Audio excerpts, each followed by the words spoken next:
प्रिय बंधुओं नमस्कार। रक्षाबंधन यानी रक्षा का बंधन या रक्षा के लिए बंधन। रक्षाबंधन का त्योहार श्रावण मास की शुक्ल पक्ष पूर्णिमा के दिन मनाया जाता है।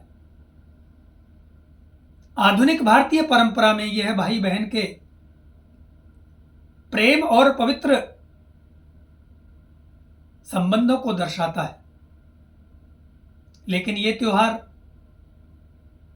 कोई नया त्योहार नहीं है, अपितु भारतीय प्राचीन सनातन परंपरा में होली और दीपावली से भी प्राचीनतम त्योहार के रूप में इसको माना जाता है।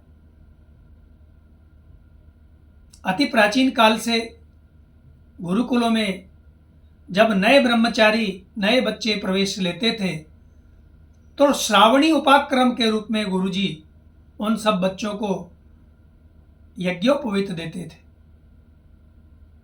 यज्ञोपवीत संस्कार करते थे और यज्ञोपवीत संस्कार में उनको दीक्षा और मंत्र प्रदान करते थे।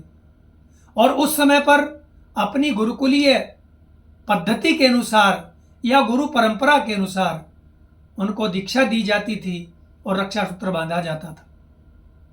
इसलिए श्रावणी उपाक्रम को या श्रावण मास की पूर्णिमा को हम संस्कृत दिवस के रूप में भी मनाते हैं, क्योंकि इससे हमारी प्राचीन संस्कृत और संस्कृति की यह परंपरा रही है।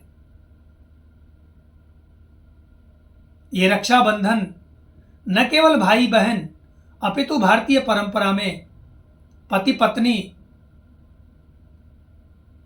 पिता पुत्री, भाई और बहन, ब्राह्मण और यजमान, इन सब के रूप में हमें प्रमाण मिलते हैं। प्राचीन काल में जब महारानियां, राजाओं की पत्नियां अपने पतियों को युद्धों में भेजती थी तो उस समय पर अपने पति को तिलक और रक्षा सूत्र बांध करके ही भेजती थी ताकि युद्धों में उनकी रक्षा हो सके। इंद्र की पत्नी सची ने भी जब उनका राक्षसों के साथ युद्ध होता था तो वो सदा तिलक माथे पर करके और उनको रक्षा सूत्र बांध करके ही वो राक्षसों के युद्धों में भेजती थी। भगवान श्री राम की मुंह बोली बहन शांता भी सदा अपने भाइयों को, चारों भाइयों को राखी बांधती थी। एक समय में भगवान कृष्ण को उंगली में किसी प्रकार से चोट आ गई थी तो द्रौपदी ने अपनी साड़ी उनकी चोट पर बांधी थी, तो भगवान ने उस साड़ी की वस्त्र को राखी के रूप में स्वीकार किया था। अतः राखी का त्योहार बेटी अपने पिता को राखी बांध सकती है, पत्नी अपने पति को राखी बांध सकती है, ब्राह्मण, ऋषि मुनि, सन्यासी और गुरु ये अपने शिष्यों को, अपने समाज को या किसी को भी राखी बांध सकते हैं।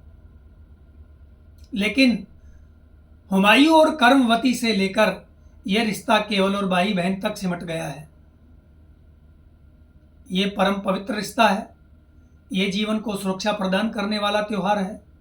ये जीवन को समृद्ध करने वाला त्योहार है। ये जीवन के अंदर उत्साह और साहस को भरने वाला त्योहार है। राखी सदा दाहिने हाथ पर बांधी जाती है, दाहिनी कलाई पर बांधी जाती है। वैज्ञानिक मान्यता के अनुसार दाहिने हाथ पर बांधी गई जो राखी होती है वो निश्चित रूप से हमारे विचारों को बढ़ाती है, हमारी ऊर्जा को बढ़ाती है, क्योंकि बिना ऊर्जा के जीवन में कोई भी काम सफल नहीं हो सकता है। वैचारिक और आध्यात्मिक ऊर्जा को बढ़ाती है, हमारी कर्म शक्ति को पुष्ट करती है, हमारी धर्म शक्ति को पुष्ट करती है और हमारी जो परंपराएं हैं उन परंपराओं को जीवंत रखने की शक्ति प्रदान करती है। ऐसी है हमारी रक्षाबंधन की परंपरा। अंत में आप सबको रक्षाबंधन की बहुत बहुत शुभकामनाएं।